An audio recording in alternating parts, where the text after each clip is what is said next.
السلام عليكم ورحمة الله وبركاته. سو دوادا مقعيقا وصفية فارح باندي kuna soo dhawow channelkayga Mastering Power Within. aad baan ugu mahadsantihiin support aad isiiseen iyo dhageysiga aad dhageysataan oo aan waliba alxamdulillah masajidina uu soo gaaray aan ka waliba badankiina aan maaragtay ila soo contact gareeyay ee ila share gareeyeen qaabka uu ugu bedelay noloshooda markii ay bilaabeen in ay la socdaan Mastering Power Within channelkana.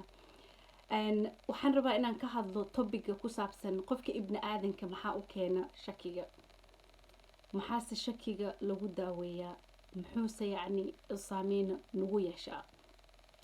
anigoo aan kusoo koobi karin in aan su-aalaha ka wada jawaabo, laakiin waxaan isku dayaa in aan maaragtay idiin soo koobo.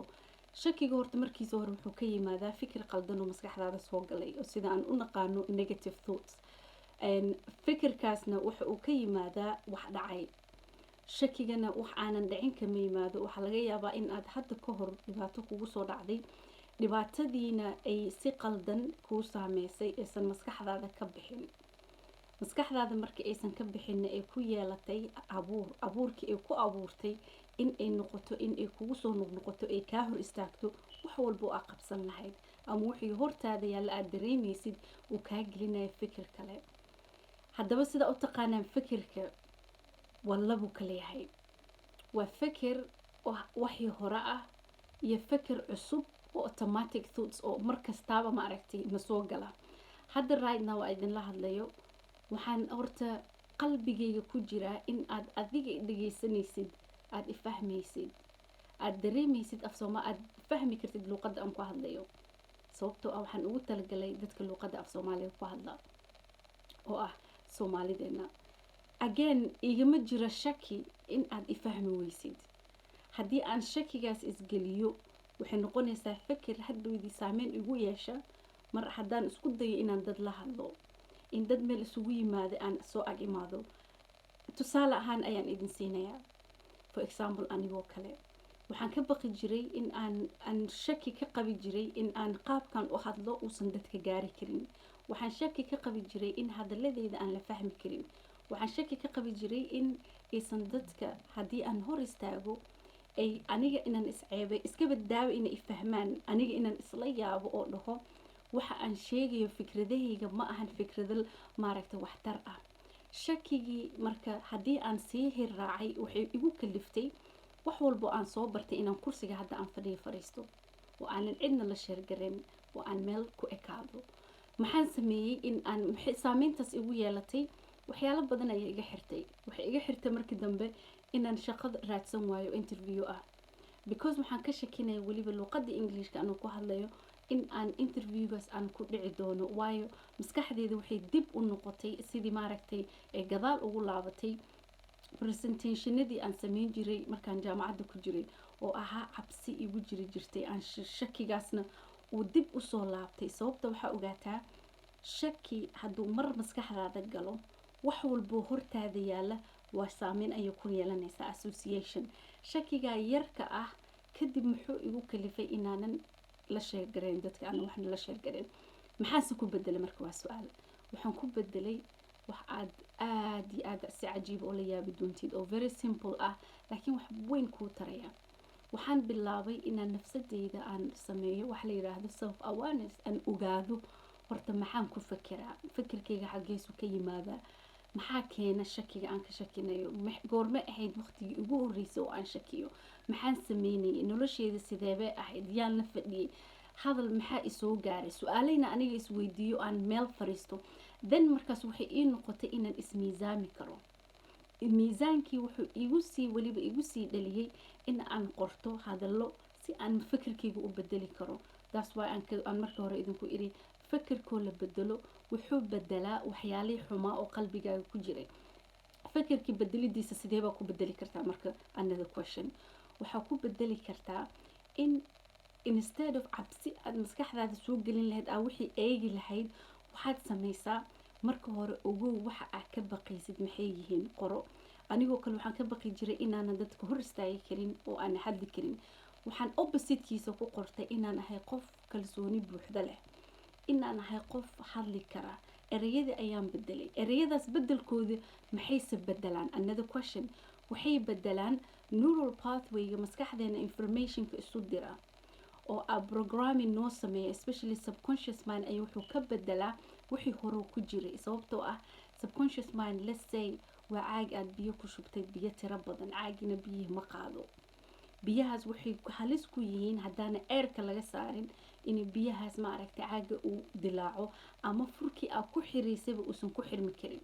ama waxaa dhici kartaba in ay biyahaas ay daataan maanta oo dhan, furkii xataa uusan ciriiri ku noqdo. let's say now subconscious mind hadduu ku jiro waxyaalihii hore oo ciriiri kugu abuuray, oo cabsi kugu jirto iyo shaki kugu jiray, noloshaadina aad tiraahdid waxaan rabaa inaan talo fiican samaysto, wax qabsado, wuu kaa hordiidaya because wuxuu kusoo horkeenayaa shakigii hore.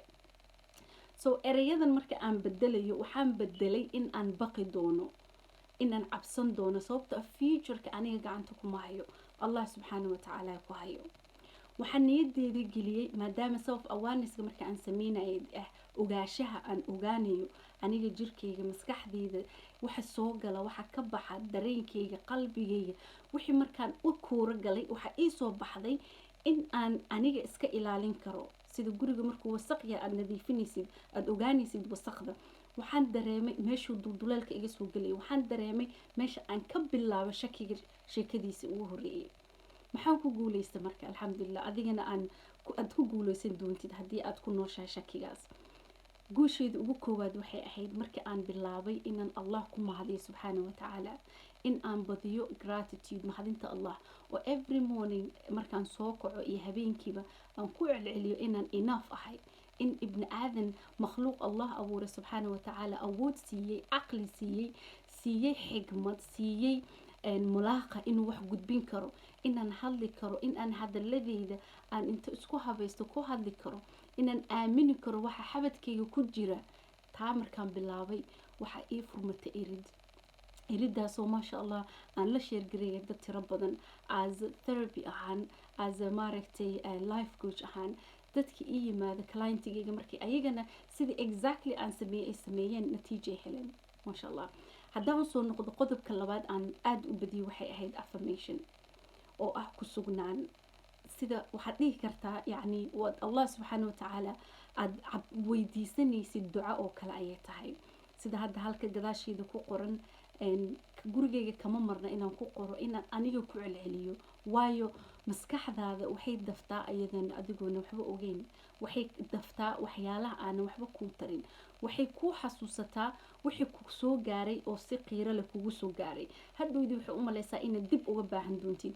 marka waxaan u baahanahay wixii inaan tirtiro. waxaan ku tirtiri karaa inaan dhaho waxaan ahay qof isku filan, waxaan ahay qof caqli allah subxaana watacaala siiyey, inaan kusoo celceliyo ereyga waxaan ahay I am. secondly, inaa istiraada dhici karto aniga fulay baan ah, geesi ma ihi. waxaan dhihi jiray anigoo og inaa cabsanaya stageka inaa horsaago, ereyga aan kusoo celcelin jiray waxay ahayd inaa ahay qof maaragtay hadalkiisu uu hadal u yahay dad walba dhageystaan, inaan ahay amazing speaker, inaan ahay awesome speaker, inaan excitement aan dareemayo, farxad aada u weyn oo ballaaran aan dareemayo. yaan u sheegaya ereyadaas maskaxdeyda. ogow markaa maskaxdaada wax u sheegaysid waa isla maskaxdii kuu sheegaysa wixii qaldanaa, sababtoo ah kumaadan dhawaaqin wax qaldan, gudahaad ka guuxday, gudaha iska tiri. gudaha markaa iska tiri waxay kaa saameyn kaa gaarsiisay wixii banaanka ahaa oo aa qabsan lahayd. marka waxaad ku dadaashaa haddii aa ku nooshahay shakiga, ogow qofka hadduusan yacni shakiga laftigiisa haddii dib aan usii fiirino, yacni haddaan ka fiiri dhanka positiveka isnot waxun ma ahan, waayo wuxuu ku tusinayaa wax inaad saxdid, wuxuu ku dareensiinayaa in ay wax kugu jiraan, in ay u baahan yihiin waxaas banaanka in loo saaro, in bastigaagii aad kusoo dhaafay aad xambaarsan tahay, aad u baahan tahay inaad iska dejisid rarka, in aad qashinka ku dirtid si ay haddana kugu noqoto refreshment. waad mahadsantihiin insha allah. waa inuu next time. haddii aad su-aal qabtid comment below.